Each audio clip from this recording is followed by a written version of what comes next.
I want you to imagine something. Imagine you're sitting in your living room right now. You're watching this video, maybe eating a snack. You feel safe. You think you're alone.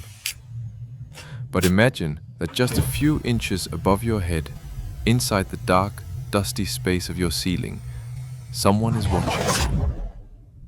They aren't just watching, they know your schedule. They know when you go to work. They know what time you take your shower. They even know the sound of your breathing when you're in a deep sleep. My name is Otto Sanhuber. For 10 years, I was the man in the ceiling. I lived in the dark like a bat. I watched a man live his life for a decade, knowing that one day I would be the one to end it. This isn't a ghost story. This is my life. It was 1913. Milwaukee was a city of industry and secrets. I was 17, a kid, really, working a repetitive job at a sewing machine factory. That's where I met Dolly Österreich. She was 33, married and bored. She was the wife of my boss, Fred Österreich. When she asked me to come to her house to fix a broken sewing machine, I didn't think much of it. But when I arrived, there was no machine to fix. We began an affair that was intense and dangerous. For months, we met in secret hotels or while Fred was at the factory. But we were getting sloppy. Neighbors started to whisper. In 1913, a scandal like that could ruin a woman. Dolly was terrified of Fred, but she didn't want to leave his money. She told me she had a solution. She said, "Otto, if you love me, you'll never leave me. I've cleared out a space in the attic. Move in. We can be together every day, and Fred will never have to know." I was young, obsessed, and I said yes. I vanished from the world. I told my family I was moving to Canada. Instead, I climbed a ladder into a hole in the ceiling. The first year was the hardest. Have you ever tried to be silent for 12 hours straight?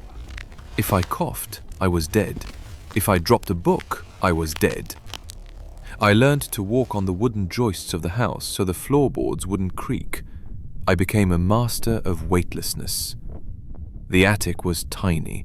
I couldn't stand up straight. Most of the day I spent on my knees or lying flat on my back.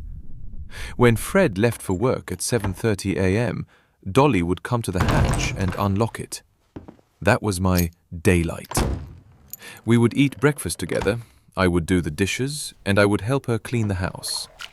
For those few hours, I felt like a human being. But 5 p.m. was my deadline. I'd hear the heavy engine of Fred's car pull into the driveway. My heart would drop. I'd scramble up the ladder, Dolly would lock the bolt, and I would spend the next 7 hours in total blackness. I'd listen to them eat dinner. I'd listen to them laugh, or more often, I'd listen to Fred yell at her. I sat there with my fists clenched, just inches above them, wishing I could scream. By year 5, I wasn't Otto anymore. I was a ghost. I started doing things just to feel alive. I'd wait for Fred to go to the bathroom, and I'd slip down to the kitchen to steal a single cigar from his box. I'd take a sip of his whiskey and put the bottle back exactly where it was. Fred started to lose his mind. He'd tell Dolly, "I swear I left 3 cigars here."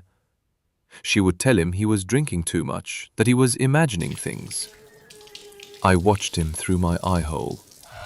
I saw the grey hairs start to grow on his head.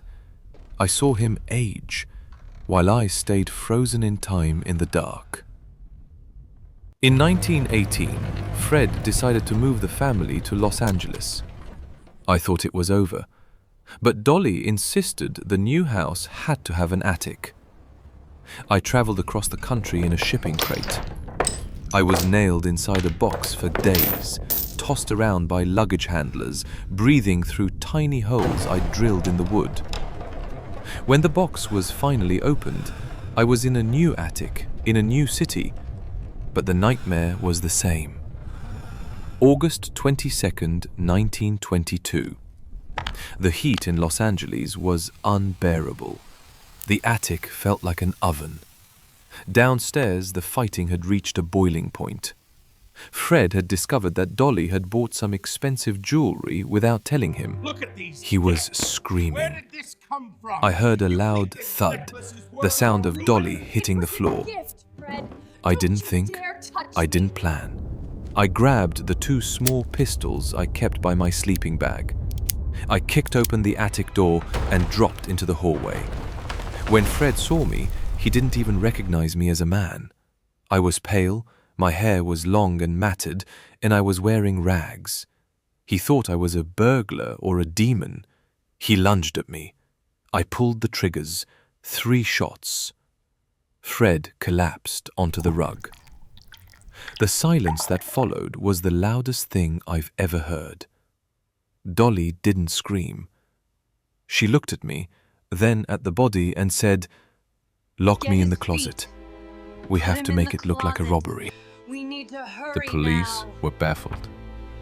How could a robber lock a woman in a closet from the outside and then vanish from a house with all the doors and windows locked?